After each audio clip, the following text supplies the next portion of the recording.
सबसे पहली बात तो ये है कि ये पेन डाउन या वर्क सस्पेंशन का निर्णय हमने कोई अचानक से नहीं किया। इसके लिए हमने सरकार को बाकायदा 15 दिन पहले नोटिस दिया। उससे पहले भी हमारी लगातार हम अधिकारियों से, आयुष्मान बोर्ड के अधिकारियों से, स्वास्थ्य विभाग के अधिकारियों से लगातार ये प्रयत्न कर रहे थे, उनको रिक्वेस्ट कर रहे थे कि भाई अस्पताल संचालकों का जो बकाया पैसा है उसको पे किया जाए।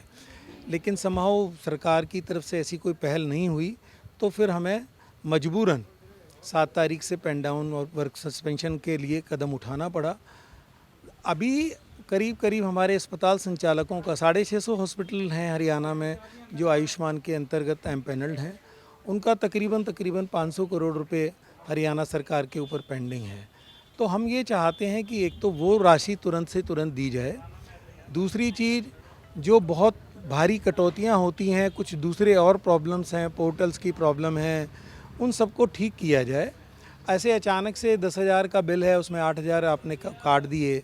तीसरी चीज़, इसके जो पैकेज रेट्स हैं उनको महंगाई से जोड़ के और उन पैकेज रेट्स को भी बढ़ाया जाए, क्योंकि 2022 के पैकेज रेट्स में 2025 में काम करना नामुमकिन नहीं है।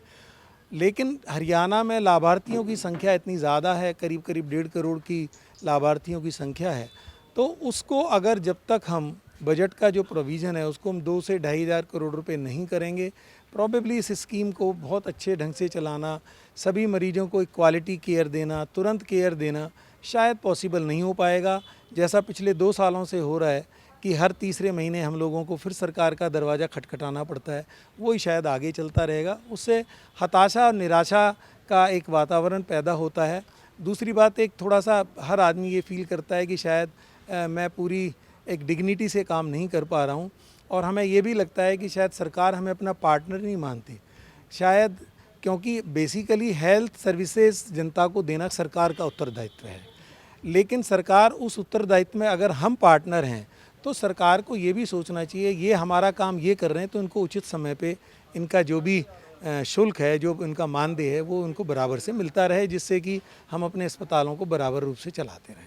करीब 650 हॉस्पिटल हैं अक्रॉस हरियाणा जो आयुष्मान में एमपैनल्ड हैं और जो आयुष्मान लाभार्थियों का इलाज करते हैं। आज की तारीख में और लाभार्थियों की संख्या देखते हुए और पिछले कुछ साल के रिकॉर्ड देखते हुए 2,000 करोड़ कम से कम, वैसे उसको स्कीम को बहुत कंफर्टेबल ढंग से चलाने के लिए कम से कम 2,500 करोड़ रुपए का अगर प्रावधान सरकार करेगी तो ये स्कीम बड़े अच्छे रूप से चल सकती है।